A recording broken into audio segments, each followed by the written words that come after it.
Red light, green light, red light, green light, red light, green light, red light, green light, red light. You're gonna go? I mean, you're the one that fucking called me out for this, mate. You have the platform. On you go. Disrupting my little break that I've been trying to earn so much across this festive fucking period as well. But no. The Bleeding Gums Wrestling UK Deathmatch champion, Kumite Death Wolf champion, has to have his little period. I mean, you know what? On you go. Was it you had to drag me from my little sabbatical, my little break, to come on here and say, pal? On you go. Time is yours. Oh, are we quite finished? We're quite done with the big man shit because you're not a big man. So shut the fuck up. Like this is the problem. This is the problem we had from the start, mate. Is that you suddenly thought that we were closer than we were, and I'm sorry. I don't want to question your journalistic integrity, but is it usual to start questions with somebody for an interview with what the fuck do you think you were doing out there? Is that journalistically correct to do? Or should you be asking questions about yourself and your rudeness to the wrestlers that you're supposed to be conducting fucking interviews with, mate? So shut your fucking mouth for a second. All right? We're not best mates. You don't get to talk to me like that. I'm a fucking champ. I'm a double champ. Who the fuck do you think you are? You're a champ. All right. Hey, fair dues. Maybe I thought we were a bit closer than I thought you assumed we were, you know? Yeah, I think a lot of people thought that. A lot of people. You, Jack Harrop, there's a long list of people that got it all wrong, right? So why don't you quit the pity party and ask me some proper fucking questions like a journalist would? Oh, hey? Right. Okay. All right. Hey, no. You fucking go, big man. We'll fucking do it your fucking way. Hey, I maybe thought we were a bit closer because, you know, when I was starting this show and I was in my little exile from my other company and I was a bit lost and thinking, could I continue doing this? I got a little message from you with a bit of support and I thought, hey, we were a bit fucking close. But now apparently, no. You're a man who likes to eat the whole world up. Doesn't give a fuck whatever lays in his path. He just likes to go for himself. And you know what? Maybe I could have respected that. Maybe if you actually gave me a little chance to talk at Lust for Death when you won the championship off Jack Harrop, I may have asked you actually more towards your support. I've had people who have done dastardly things to other opponents, and I've actually ended up showing support for them. But no, you, Alton, you're different because you like to jump the gun. You jumped the gun and came to me personally and grabbed me by my tie and got a little bit of physicality there. That's where the line was crossed there, buddy. I would have supported you. That's where the line was crossed, was it? Yeah. I did send you that message because I rated you. I thought, you know, you put some actual effort and some attention into your interviews, and you dressed up for it and you tried to look professional. But it turns out that what you really wanted was just a little piece of the wrestling business for yourself, right? So you can do whatever the fuck you want. You suddenly get this ego and you start thinking you can talk to anybody the way that you fucking want to. Look, hey, no. You want me to talk. That's what you said from the start. So I'm going to do some talking about you, Soul. All right? Now, what happened after? No. Let's go even further back than that. The first meeting, the first interview we ever had together, right? I was quite happy with that, right? I thought that we had bonded a little bit, but ever since that point, right? You've had multiple people on this show, like most recently Tim Strange, talking fucking shit about me. And you're not cutting him off. You're not saying, hold up, me and Alton Thorne got a bit of respect going. We're supposed to be mates. Like, you didn't even ask my side of the story with Jack Harrop. You came straight up and started attacking me. And I think I'm well within my rights to do what I wanted to Jack Harrop that night. And I'm going to tell you why right now. And then maybe you'll eat your goddamn words, right? I thought, just like I thought with me and you, that me and Jack Harrop had finally seen some common ground, right? After that match at Wire and Ice, right? He beat me. Everybody saw it in the center of the ring. 1, 2, 3. He beat me. What am I going to do? Stand there and lie about it and say, oh, it wasn't, do a Tyson Fury? No. I fucking owned up to it. I admitted it, and I dapped him and showed him some respect, right? And as a man, I've always said, I've said it on multiple podcasts, I've always respected Jack Harrop.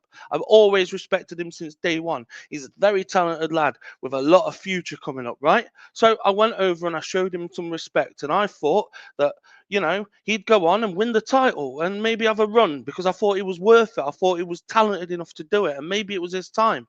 Early, but, you know, maybe it's his time. You're never too young if you're good enough, right? So I went back supporting him. And what happens is, based on, you know, the success of that match and the fact that it got mentioned in the Wrestling Observer and the fact that it got people talking, it was voted the best match in Scotland that month and all these different things, right? Suddenly, I get this opportunity to face one of my fucking heroes, Matt Tremont, you know, because people thought I'd earned that right. People thought I'd earned that right through the hard work that I put in that night, the hard work I put in since the start of Bleeding Gums. And what happens? Jack Harrop's opponent pulls out.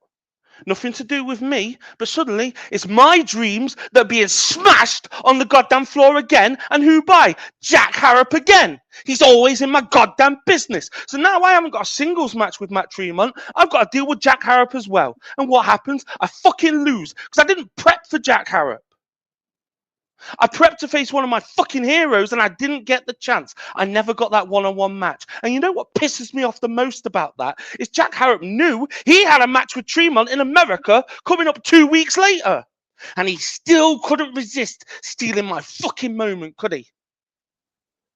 Like he always has. Like on the first show, when I came out and got a decent reception and people were happy to see me. And then he comes out and suddenly it's fucking Jack Harrop chance and I'm forgotten about. And his dad comes out and again, it's a kind of 2-on-1 situation and everybody's cheering him. And I'm like, what the fuck's going on here? I'm stood here on my own. There's 2 blokes over there and I'm getting booed. I just think, fuck off.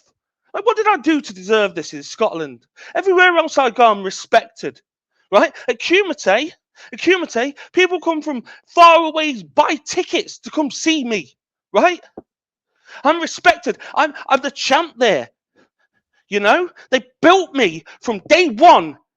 And then I come to Bleeding Gums and all I'm asking is to be given the same chance, the same opportunity. And all I've got is Jack Harrop taking from me all the fucking time and the crowd siding with him. And then you come up to me and say, what the fuck was I doing? I was taking from him.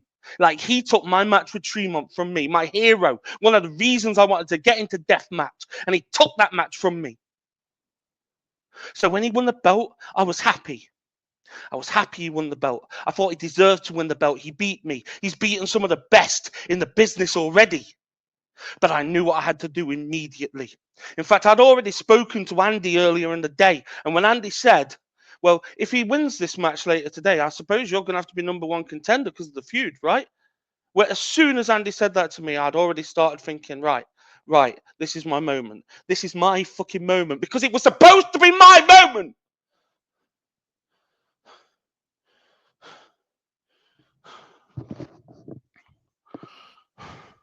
So now I'm the champ. And you're all going to have to put up with that. You, with your stupid little niggling questions. Him, with his fucking stealing all my moments. And his dad, who I'm sure they would have all loved for Jack to go to America with that belt held high. But I took that from him too, didn't I? He never got the chance. You fucking all did this to me. Right? You're as much to blame for this soul as anybody else because I came and I tried. I have to travel from the UK, from England, the other end of England, all the way up to Scotland. Sometimes I come back the same day and I have a match in England the next day. I've bled in the ring on family shows to do Bleeding Gums shows. And yet, whenever I walk into the building, I'm treated like some kind of fucking pariah. Like nobody wants me there. They're cheering for Tim Strange over me in the last match, and he jumped me from behind. I mean, what the fuck do I have to do?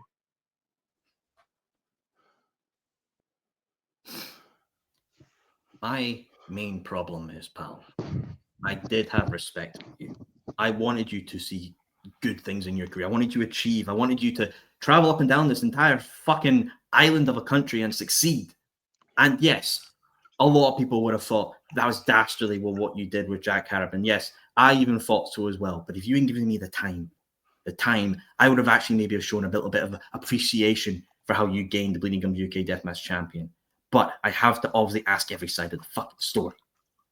But the fact that you put your physical hands on me made me change my mindset about you. Made me change. That's why I don't. I made you, did I? Okay. Yeah. Why do you think on my platform that I don't showcase your stuff a lot? I showcase anyone else's. I show people from across the world, in America, Dubai, Wales, England. I happily showcase all of their stuff. But I don't showcase yours anymore because that's the main reason. You have lost my respect, and I want you to fucking earn it back. Because I know you are good. I know you are a good fucking deathmatch wrestler. But from my side, my eyes, I can't fucking view you the same way anymore. And I want you to fucking prove me wrong. Okay.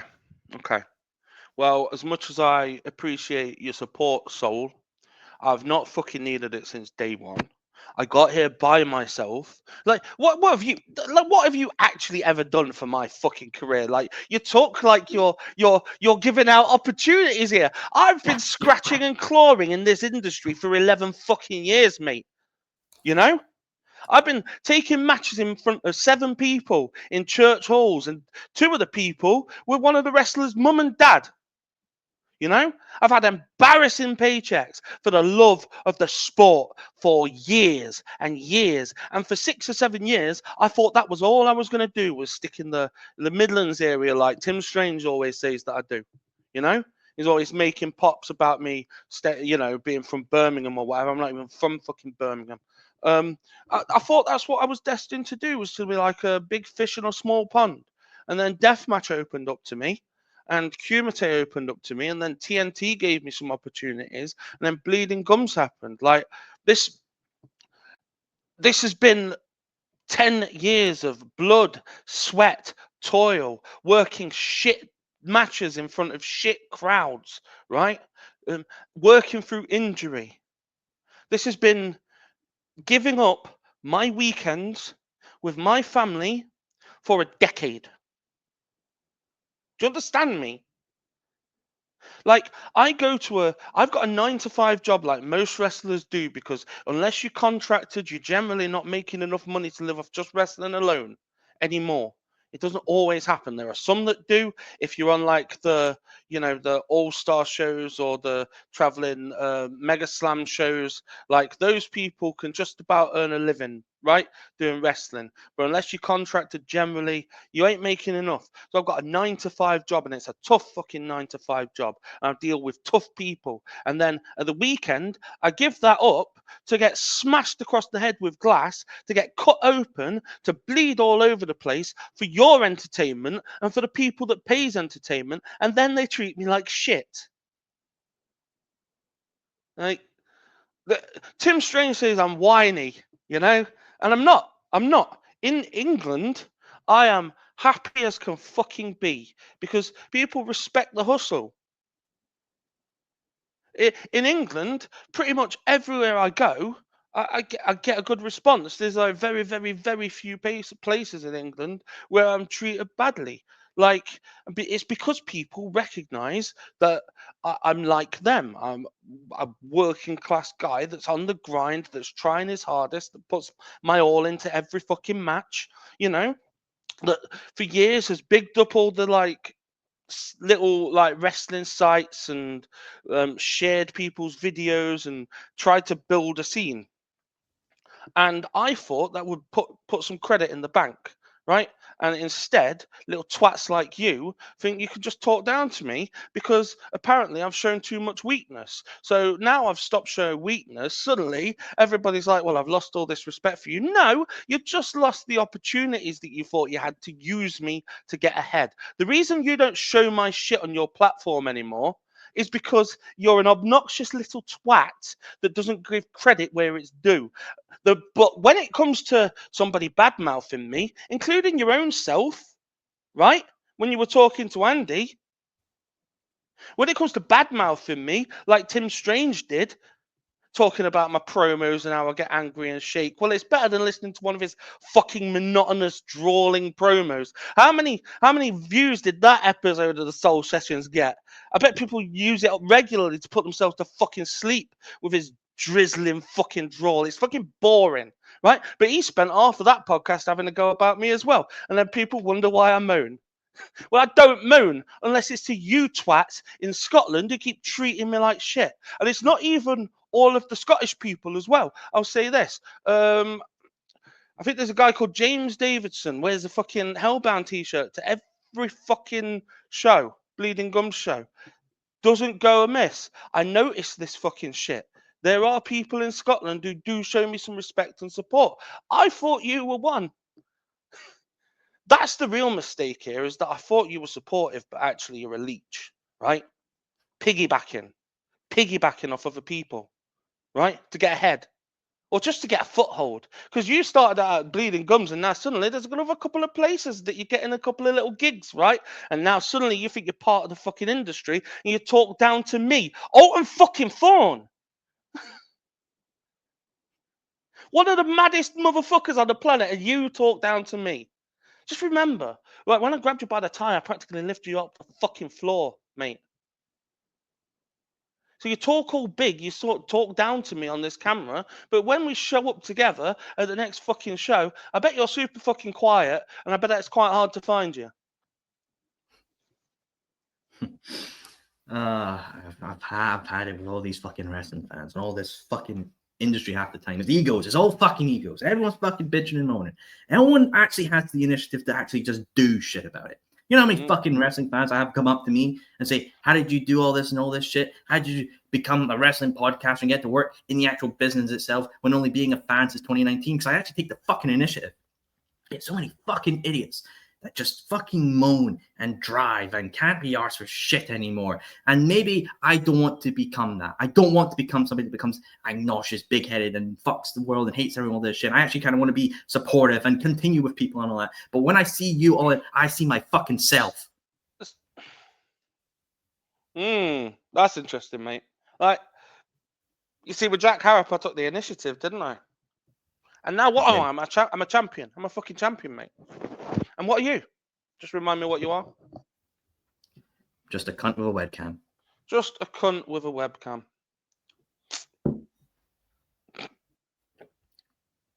But you know, you do raise some valid points. Like, I'm man enough to accept that. Like, I shouldn't have got physical with you. I'm man enough to accept that, that people in Scotland now probably do look at me differently after I clothesline Jack Harrop and stole the title from him, if that's what people want to call it. You want to call it that I stole the title? That's absolutely fine. Just remember, I mean, I heard Jack Harrop saying that. I heard Jack Harrop saying, "Oh, Alton Thorne came out and jumped me after a match." Who does that? Who does that? And I thought, the match before his match, which he had with Michael Caden, who had an injured leg from his first match in the day and went about 7 or 8 minutes. And Caden's a tough motherfucker, right? So he fought as hard as he could on a bad leg, but he just couldn't get the job done against somebody as tough as Jack, right? So Jack had an 8-minute match, and then I came out and we had another 6-minute match where I beat him. Before his match, what happened there? I wrestled Joel fucking Bateman for about 12, 13 minutes on a fucking razor board. Does Jack not think I was tired? Jack was still warm. I had to go to the back, cool off a little bit, and then come out and have another fight straight away. Jack was still in the ring. I'm just not buying the bullshit excuses from him, right? And it's the same for yourself. Like, you say, I don't want to get an ego, and I see a lot of myself in you. Well, one of the things you don't want to do if you don't want to get an ego is start talking to people like shit. The first thing you did to me, look, I can see your mind's changing. I can see your fucking mind's changing. I can see it. I can see it, soul. You know I'm making good points. You know I'm making some fucking good points. I can see it. What else do you want to talk about? Shall we talk about how Iceman's been ducking me for a year? Hey, you've asked for the time. Might as well. What is going on with this Iceman stuff? No, I don't know, because when it comes to Iceman, I have always admitted that he's one of my idols. Same as Jack. Like, me and Jack have got a lot in common, because like you're not in the same way. It's not like a father-son relationship, but like I looked up to Iceman in the same way I look up to, like, say, a Foley. you know. Iceman like really is one of the like standout originators of hardcore wrestling in this country, right? There's a little place I used to wrestle for, a shit company called United. I love the company, but like, you know, it's just one of those places where they always end up running in shitholes and that kind of thing. And it's just, you know, I enjoy the shows, but they've got an upper limit. And they used to work in a place called Bids in Stoke, and it was horrible. The grottiest pub I'd ever been in. And I fucking loved it there. And do you know why I loved it there? Because I knew that Iceman had wrestled there about 10 years before. It like doing hardcore stuff and, you know, and bleeding and like like having these hardcore wars in this shitty little building. So he was doing it like long since before any of us had any of this shit going on. Iceman was like building it in these tiny little venues, trying to grow a scene in this country. And he didn't just do the small bits either. He was doing huge shows, you know, WXW shows and winning tournaments, and you know, him and Alton Thurman having classic matches. And like the first match I ever saw of my trainer, my head trainer Sticks at the House of Pain School, was a match that Sticks had where he was tagging with Iceman. And they were in an 8-man tag, and the 4 people they were tagging against were Alex Shane, who's like, you know, long since known in the UK, obviously. Steve Carino, the Sandman, and Mick Foley. It's the first Iceman match I ever saw, and it was the first time I ever saw my boss Sticks wrestle as well. So you can see why Iceman like is an inspiration to me and means a lot to me, right, as a wrestler. But I think that somewhere along the line, it's hard for me to say this. It's hard for me to say this, but I don't think he wants any of me. I do think he's ducking me. I don't think he wants it. Like, he was supposed to have a match with me. It was supposed to be in the books. He retired for a short period of time, right? Now, I'm not going to say anything bad about that. If he had mental health issues or whatever, I'm not going to make light of something like that. He had to go away and get himself well, right? We could both agree on that, right? Absolutely. So I'm not insulting him for that. That is what it is. But then since he's come back, he's been on like 3 or 4 shows now, right? Mm-hmm. Well, I'm there. I've been saying for a year that I want that match. Everybody knows that I want that match. All we would have to do is Iceman to agree to the match, surely, and it would get booked by Andy because everybody knows that I want that match. So why is it not happening? I can only think because Iceman's ducking me. Because he keeps turning up. Like, he turned up with my match with Jack. He turned up with my second match with Jack and pretty much cost me the match, didn't he? Wiped blood out of his son's face and sent him on. He can't wrestle me. Where's the match? He can wrestle Jack Bennett twice this year, right? 2 different times he wrestled Jack Bennett. If you saw me and Jack Bennett coming down towards you in a dark corridor, in like a dark alleyway, which one of us would you rather fight? Bennett, probably. And that's not a slight on Bennett, because he is, you know, he is a very, very good athlete. I've fought Bennett, you know, we've tussled a couple of times at Future. He is a tough lad, and he has put more time and effort into this business, like learning Japanese, flying over to Japan, doing all the hard yards, you know. Like, there's not a slight on Jack Bennett at all. I'm just saying that I'm a physically imposing guy who is known for being nasty in the ring. I wrestle like I hate people. It's not always because I hate them. It's because I'm determined to win. Right? And I think Iceman sees that and doesn't want any part of it. He thinks, I'm too old for this shit. I don't need that kind of match. But I think he's ducking me. And that's why I think Jack Harrop's got such a fucking bee in his bonnet about it, because I'm the one calling his hero out.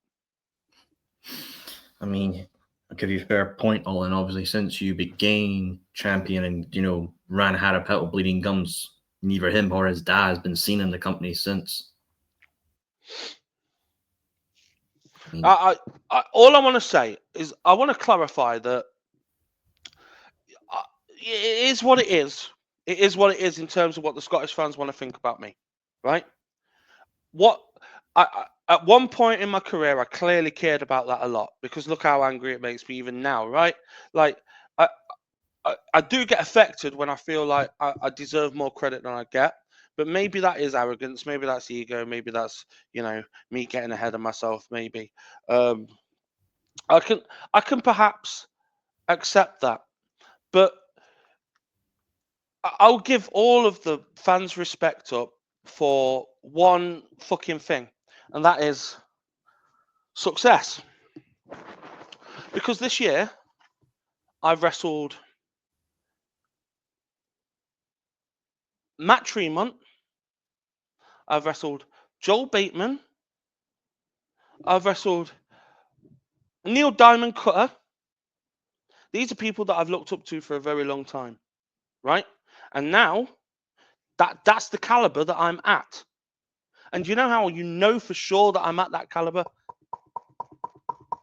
This right here.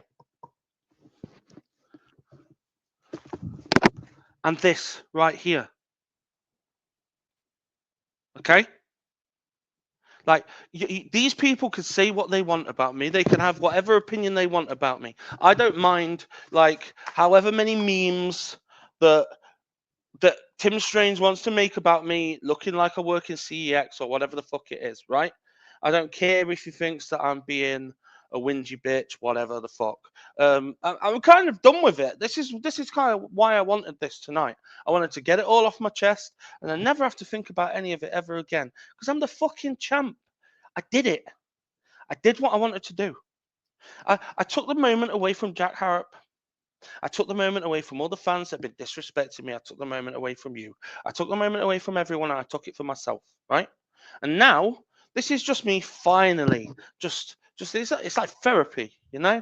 Just finally getting all of the bullshit out of the way and off my chest so that I can just go about my business next year enjoying it, knowing I don't have to prove myself because I know I'm good enough. All right? All right. All right. Well, Cheers. Hey, cheers. Well, you know what, Alan, I got to ask. Obviously, Bleeding Gums have announced their Life Will Kill You tour for 2025, multiple dates. For yourself, you are going into the year as champion. How do you see yourself going upon this tour as champion, representing Bleeding Gums? Well, I've spoken to Andy about potentially being in the tournament.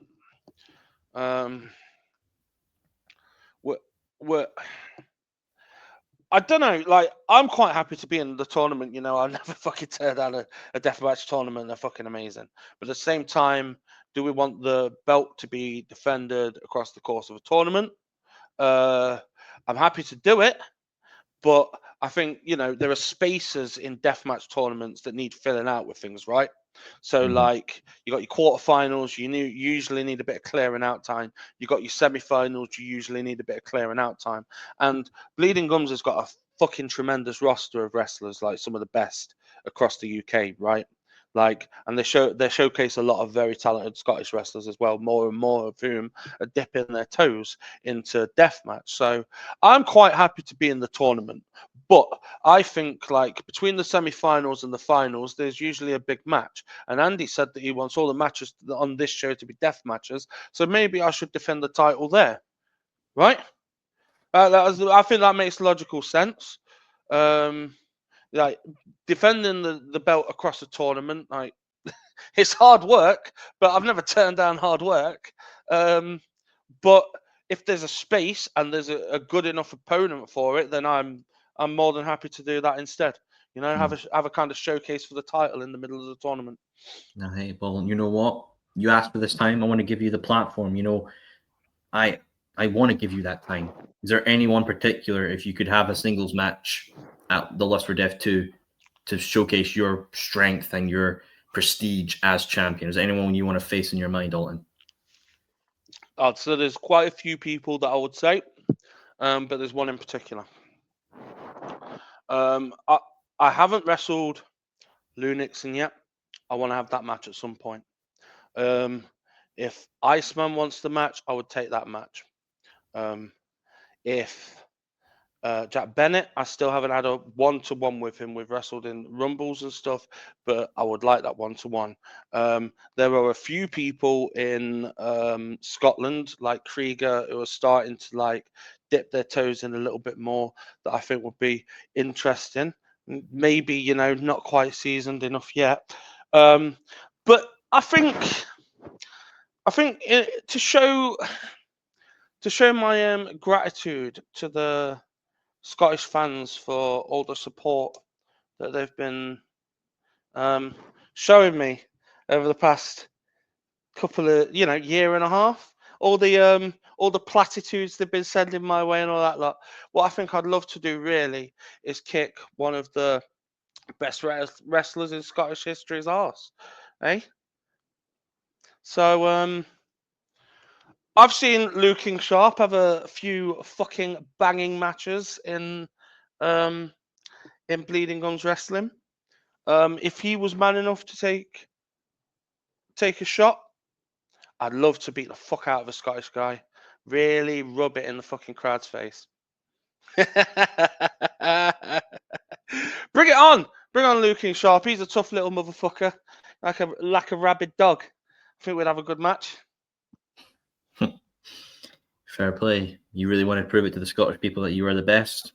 No, I don't need to. We've covered this shit. I've just picked up 2 titles. We don't need to prove that I'm the best. I've proven that I'm the best. What I want to do is put Luke King Sharp in the dirt and show people like these little heroes that you're conjuring up. They don't replace me. I'm still here. You can decide it's him today and him tomorrow. What I'll do today is I'll staple Tim Stranger's mouth shut, and tomorrow I'll bury Luke King Sharp. Right? Keep bringing them on. Keep bringing them the fuck on, mate. Maybe I should have used the word cement. Maybe a more proper word. Cement yourself as the best in the country, and the best in Bleeding Gums, and the best in Scotland. There's a way to go yet, right? There's a way to go. I'm not saying I'm like Mount Rushmore. I'm not concreted onto anything. I'm saying that right now I'm the top guy because the top guy is the guy that's got the titles, and I've got titles for 2 of the big 5 wrestling deathmatch wrestling companies in the UK. 2 of the 5, right? That's very rarely happens. That shit doesn't happen. But I've done that shit, right? So right now I'm the guy. And you know, I think some people wonder like why it is if I'm the guy that I'm not going abroad and stuff, you know, because Tim Strange will say, I know I'm mentioning Tim Strange a lot, but I think I get a right to like reply to what he said about me, right? Yeah, like you have that right. So like he makes a point of saying like he gets to fly around the world, right? Tim Strange was wrestling at the very first independent wrestling show I ever went to as a fan. I was 20 years old. I'm 38 now.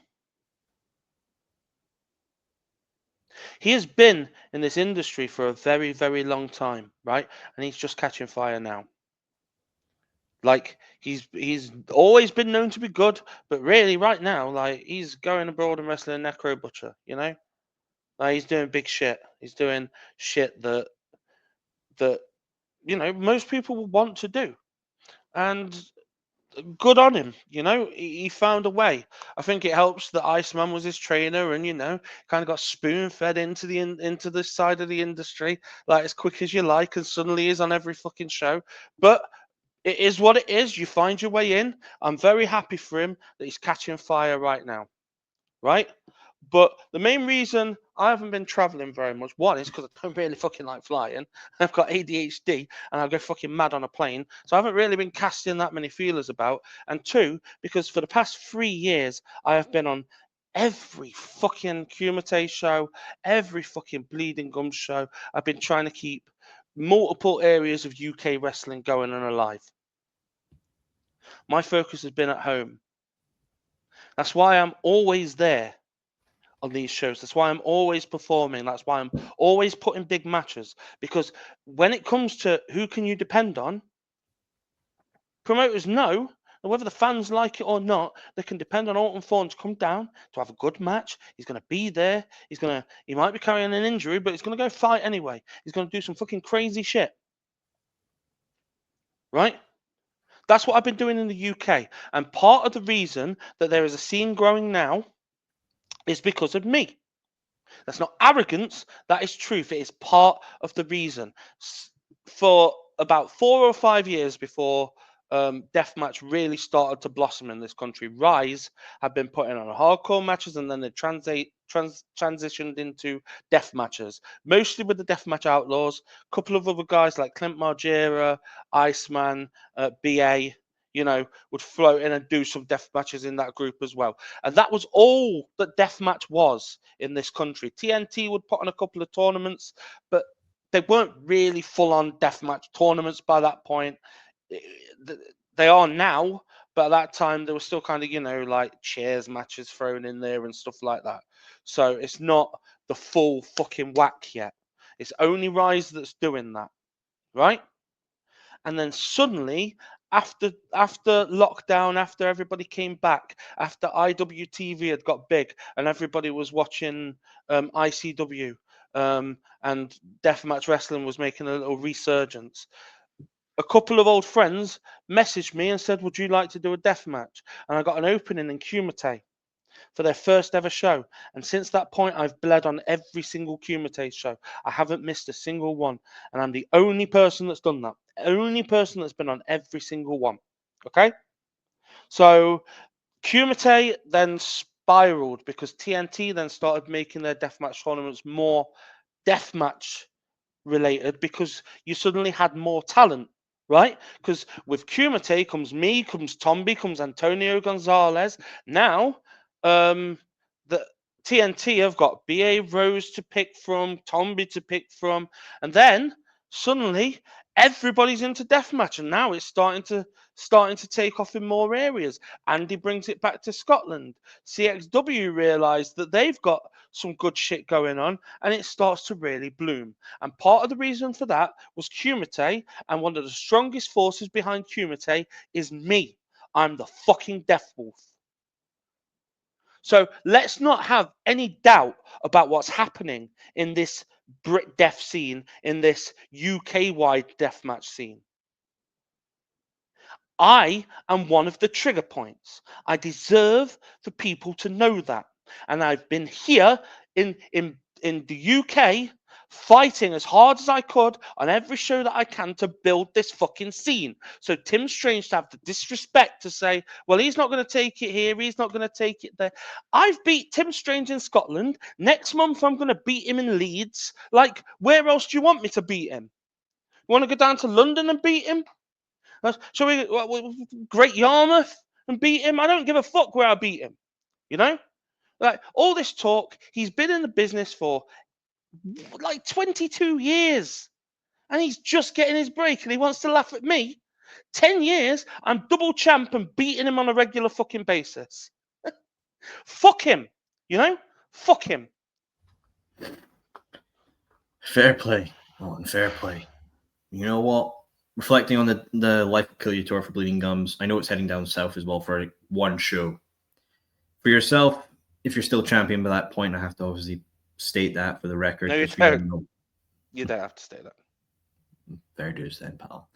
When you are still champion for this English show, what does it mean for you to take a Scottish championship and a Scottish company down south and represent it? Well, I think it'll be nice because I think I'll actually get some fucking respect. I've wrestled down south. They were very fucking nice to me, so maybe the Bleeding Gums fans will actually show up and give me my fucking just desserts. That'd be fucking nice. Would that be a fucking miracle, wouldn't it? Eh? Christmas miracle. No. Look, it doesn't escape my attention how big this shit is. This is what I've wanted all my life. Now, I honestly never thought I'd get to this position because I didn't think that there would ever be a deathmatch scene. There was never. I didn't expect that this was going to start happening. So when I started wrestling, I never thought that I could go on to do some of this absolutely cool shit with some of the coolest people I've ever fucking met. You know, like a shout out to like the Deathmatch Outlaws and BA Rose and even Tommy. I mean, he's a dick, but tough motherfucker. Just shout out to these people because they are cool motherfuckers. They're badass motherfuckers. They're doing brutal shit for people's entertainment, you know, and they're really good at it. They're really fucking good at it. Like, this scene is good. Right, so none of it escapes my attention as to how like important it is, and I feel very fucking privileged to be in the position that I'm in. Having said that, I do feel like sometimes you've got to give people the respect that they've earned. And I think that's what's lacking in Scotland at the moment is the respect that I've earned, the respect that I'm due. Yeah, that's what it comes down to, is that I feel like I'm coming down there, giving my entire heart to this shit, going home covered in blood, right? Like literally could not be giving more of myself, my mind, my body, my spirit to these fucking fans for them to spit at me and be fucking tell me I'm a cunt. Like it's I'm very privileged to be in the position that I'm in, but like, what happened to respect? What happened to respect in wrestling? What happened to it? What happened to understanding like the means and the methods and the roots of the business and like that's it is what it is, right? You know, you can't change people's minds. Like I'm not here to change people's minds. I'm just here to win titles and make money and beat the fuck out of people and not get arrested for it. So No, Alton, you're right. People need to change. I hate it because you are. I see myself in you sometimes of how I view people. I've seen people across this scene be such arseholes, fans that don't respect people, fans that think a certain way, fans that don't use their platforms to the best of his interests. They just wear all these fucking sweat-ridden, stained shirts because they like all this stuff of the old days, and they don't focus on what's now and what's happening, and they don't adapt, they don't change, and they don't take the fucking right. They have to change. They don't fucking.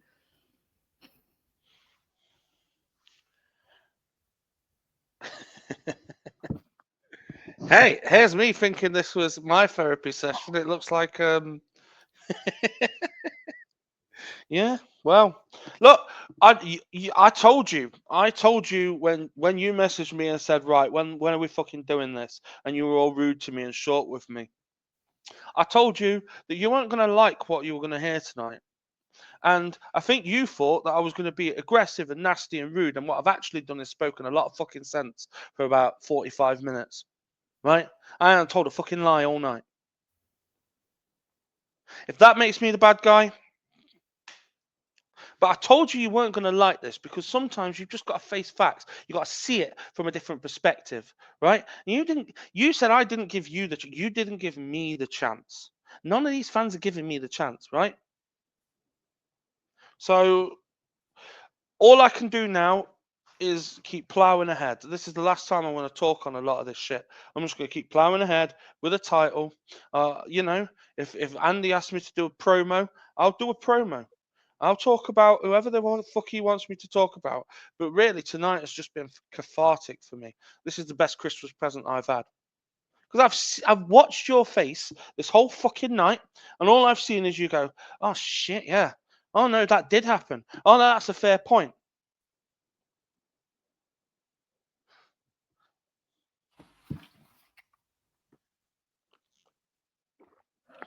Merry Christmas, you filthy animals.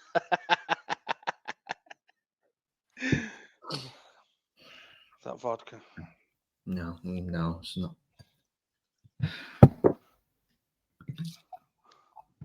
No, I'm not like you, Owen. I'm not like you. I'm not. Mate, it's an emotional time. You just got to face facts. You know. No, no. We have no. We're wrapping this up. We're not wrapping this up. We're wrapping this fucking shit up, right?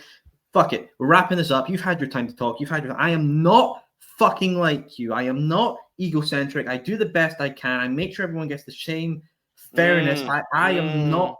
Yeah, of course you are, mate. Of course you are. Do you not recall what I said to you at the beginning, mate? Look at your actions so far. Look how you're clawing your way into. Look at the way you've spoken to me at the start. You're more like me than you would like to admit. You are much more like me than you. You go, mate. Go. Turn it off. Let's shut it down. Shut it down. No, I am not like you. I'm done here, mate. You go have your little pity party to yourself, right? That's not what I'm here for. You go have your little crisis of like. You go figure out who the fuck you are, right? Because I know who the fuck I am. I'm the champion. I am not like you. All right, mate. How about the unity? Wanna live like animals do. No more laws and no more rules.